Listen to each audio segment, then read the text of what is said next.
Imagine a world where every craving is an immediate concession, where desire is not deferred but delivered, and where the most intimate act, attention, is rented out by algorithms. Is this victory or defeat? Nietzsche warned of a slow decadence of spirit, an atrophy not from external chains, but from internal comforts. Pleasure, when stripped of hardship and meaning, becomes a narcotic. It anesthetizes the will. History shows how easy comforts hollow strength. Rome did not fall in a day. It softened over generations, substituting civic gravity for spectacles. The appetite shifted from legacy to instant gratification. Feasts over foundations, applause over architecture. Nietzsche's aphorism that he who has a why to live can bear almost any how echoes as a challenge. Modernity supplies the how, but quietly robs the why. Psychology explains the mechanism. Dopamine is not the enemy. It is the currency of motivation. But when rewards are abundant and frictionless, calibration fails. The brain learns to expect immediate microwords, likes, short videos, novelty hits, and recalibrates effort downwards. Scarcity once served to sharpen ambition. In a world of endless supply, value flattens. Desire loses its edge. Practical consequence: power declines when habits favor comfort over discipline.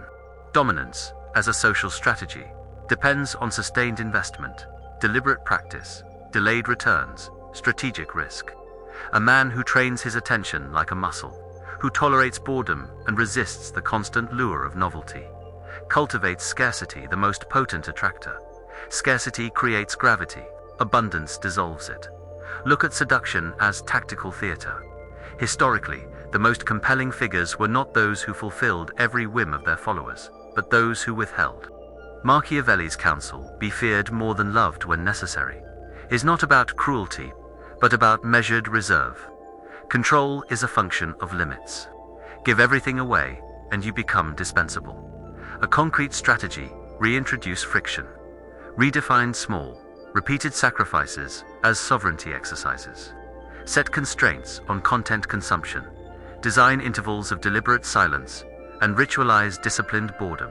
Build a habit architecture that rewards deferred gratification. A week of conscious abstinence from micro-entertainments, combined with a focused creative sprint, will remind your reward system what meaningful struggle feels like. A danger lurks. Asceticism that seeks control can easily harden into self-righteous cruelty. Nietzsche prized the balance, the ability to say yes to life's depth and no to its small depravities. The aim is not to shun pleasure, but to recontextualize it. Desire should be a tool for meaning, not the meaning itself. Quote, "To keep in mind, he who fights with monsters should be careful, lest he thereby become a monster." Nietzsche's adage warns that in mastering impulses, we must not surrender our humanity. As you force friction back into your life, you will feel an uncomfortable void, a hunger where passive dopamine once sat. That void is not failure. It is an opening. And an opening invites either mastery or collapse. Which will you choose? The next chapter traces how attention itself has become battlefield and commodity, and why mastering it is the first act of reclaiming power. Attention is not neutral, it's territory. Whoever commands attention commands the narrative, the status, the resources. Sun Tzu taught that battles are won by shaping the terrain before troops arrive. Today's terrain is attention, mutable, monetized, and engineered. The architecture of modern platforms is colonial. Attention is surveyed, mapped, and mined. Short loops of novelty compound into habits that undermine long-term projects. The architecture exploits evolved heuristics, novelty bias, social proof, and loss aversion, and weaponizes them for engagement. The result is not merely distraction, it's dispossession. You become a tenant in your own mind. Historical parallels matter. The coffee house culture of Enlightenment Europe democratized information, but also fostered new social games, reputation, influence, and performative intellect. The controlling forces of that era were salons and pamphlets. Now the medium has changed, but the leverage is the same. Whoever sets the rhythm sets the norms. Power dynamics here are simple. Those who control attention set scarcity. Influencers, networks, institutions shape perceived value. Mastery is regained by practicing selective blindness. Choose what you will notice and what you will ignore. Like a commander on a battlefield, you must choose vantage points. To guard your attention is to buy time, which compounds into skill, reputation, and influence. Practical tactics: design attention fortresses. Establish a single daily deep focus window where all external disturbances are removed. Replace shallow scrolling with focused sprints. 2 hours of concentrated work, followed by a deliberate reward that is not algorithmic: a walk, a conversation, reading a dense essay. Track attention like you track money. Budget it. No currency should be spent without intention. Psychologically, reclaiming attention also restores narrative control over identity. Jung suggested that the persona we project is often hollow, if not anchored by inner work. Discipline in attention leads to coherent identity. A man who reads, reflects, and creates manifests gravitas. He becomes consequential. Beware the counterfeit. Deliberate performance of discipline can be as hollow as passive scrolling. Authentic control arises from internalized standards, not from performative rituals meant to impress. When you protect your attention honestly, you build a scarcity that others sense as authority. Quote to carry, Sun Tzu: "All warfare is based on deception. Attention markets are warfare. Deception here is engineered delight that masks extraction. You will feel pressure to yield. Everyone else is sharing, reacting, being seen. The social current pulls, resist, but not through denial." In the next chapter, we will examine the emotional architecture beneath these temptations: envy, shame, and the hunger for validation, and how understanding them converts desire into leverage rather than liability. People will tell you modernity delivers liberation. But human social machinery is older than technologies. It responds to status cues and reputational currency. Envy and shame are primal bookkeeping, systems quiet accountants that record social standing. When social feedback becomes continuous, these systems overheat. Historically, honor systems governed behavior in tight communities. Reputations were local, costly to manufacture, and durable. Today, reputations can be fabricated, amplified, and monetized across millions. The result is a market of perceived value, where validation becomes fungible. Men who once built status through competence now barter for it through appearances and attention. Schopenhauer's bleak insight into desire, that the will is an endless wanting, is instructive here. Desire seeks validation to feel real, but validation procured through shallow metrics collapses quickly. Power that rests on borrowed applause is ephemeral. Strategically, transform external validation into internal criteria. Replace the hunger for public metrics with private scorekeeping rooted in competence and consequence. Track performance with objective metrics that matter: craft completed, muscles strengthened, money invested wisely. Let external recognition be a byproduct, not the target. Tactical moves include: perform acts that are hard to fake. Master a domain where results are visible and costly. Language proficiency, physical conditioning, financial stewardship. These are not glamorous, but they produce the durable prestige that algorithms cannot replicate. Historical figures used symbolic scarcity to deter envy. Machiavelli recommended projecting controlled strength. Reserve breeds mystique. In modern life, that translates into limiting broadcast frequency and increasing substance. Let scarcity and mystery accumulate in your persona. Psychology warns: envy erodes alliances. When others sense you are performing for applause, they distrust. Genuine dominance roots itself in reliability and competence. The seductive trap is immediate feedback. The liberating path is long, quiet work. A relevant truism: shame is a teacher if you let it be. Name your weaknesses, accept them, and invest methodically to fix them. Public humility without private competence is a performance. Private competence without public ostentation is power. Quote, to anchor, Schopenhauer observed that compassion is the basis of morality. a counterintuitive reminder that dominance need not be cruel. Influence achieved through competence and discretion wins loyalty. The psychology of validation will push you toward spectacle or withdrawal. Both can be corrosive. In the next chapter, we'll examine the seductive economy of novelty itself, how novelty hijacks will, and the ancient strategies to resist it and harness it instead. Novelty is a double-edged blade. It signals opportunity. It also dissolves the discipline necessary for greatness. Our evolutionary wiring rewards new stimuli because novelty often signaled resource opportunities. That wiring, once adaptive, now works against prolonged projects and sustained power. Consider the explorers and conquerors who built empires. Their success relied on monotonous, grinding logistics as much as on daring. Contrast them with the modern man who samples countless interests superficially, the polymath of consumption rather than craft. Depth requires repetition. Repetition breeds skill. Skill breeds authority. Jung spoke of integration, making disparate parts into a whole. A life of scattered pleasures is a fragmented psyche. Novelty replaces the slow accretion of skill with the illusion of breadth. This illusion sells well to the ego, but bankrupts influence. Tactically, impose a novelty tax.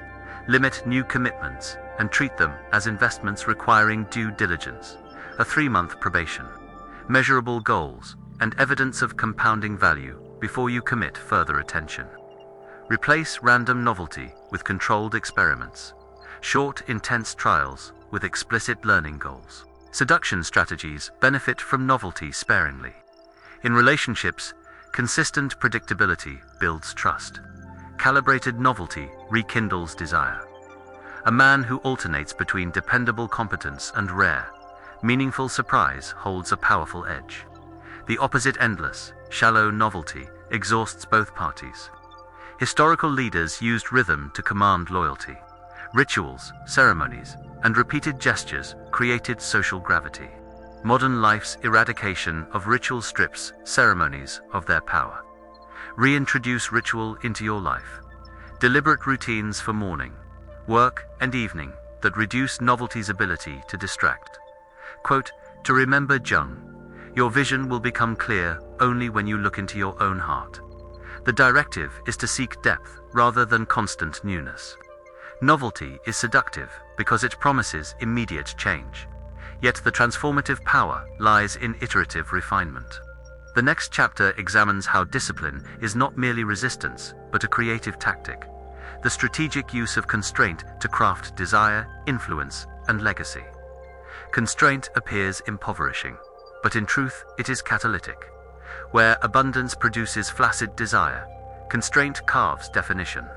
The greatest craftsmen, strategists, and lovers have historically operated within constraints that amplified their creativity.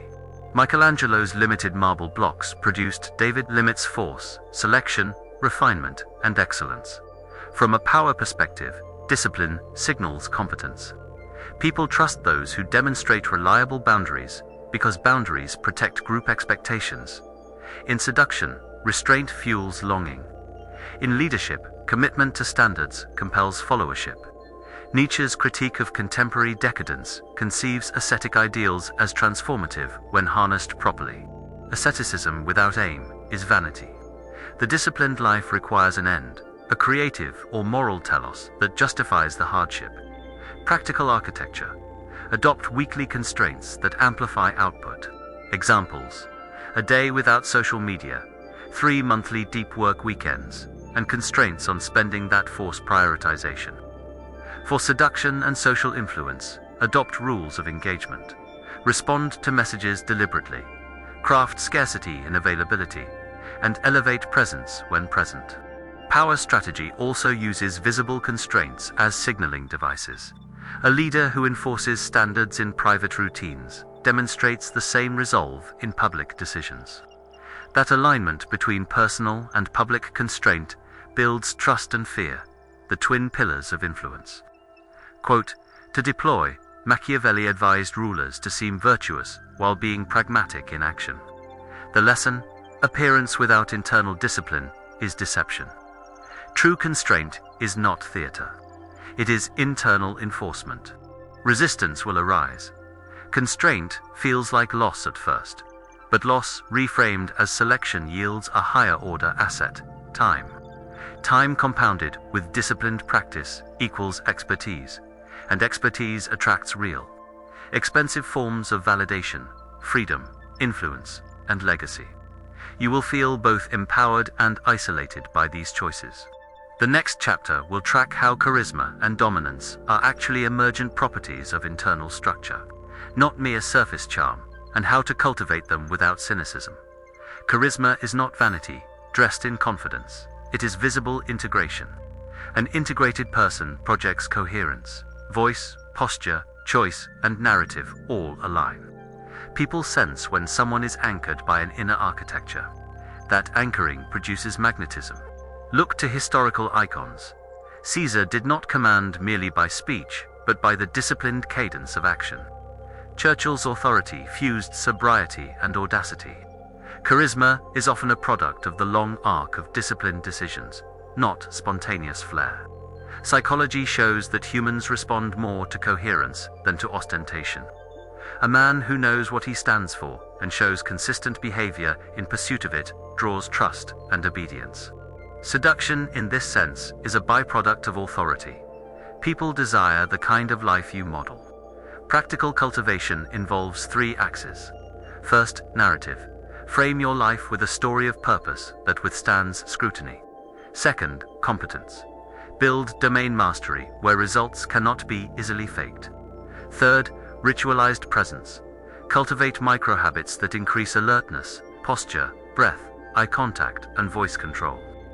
Jungian integration teaches that shadow work fuels charisma. Facing your darkness, not performing its absence, creates gravitas.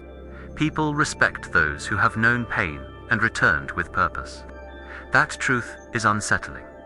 Vulnerability, properly managed, amplifies power. Quote to land, Jung, I am not what happened to me. I am what I choose to become. Choice is the seed of charisma. Charisma can be corrupting. When internal structure is used solely for manipulation, it becomes toxic. The antidote is responsibility. Ethics anchored in consequence, not image.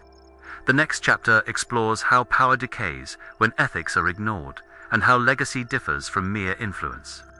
Power is ephemeral. Legacy is durable. Influence is applause. Legacy is architecture. Without discipline and moral calibration, influence decays into notoriety. History is littered with figures who dazzled briefly and vanished. The question you must answer: do you want to be loud or lasting? Sun Tzu emphasized preparation and positioning for outcomes beyond immediate victory. Legacy planning is a strategic extension of that thought.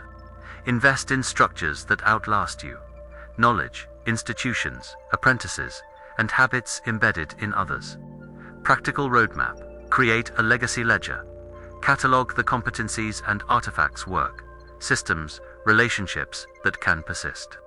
Delegate with doctrine. Training successors reduces personal indispensability while preserving your standards. This is power turned into stewardship. Ethics matter.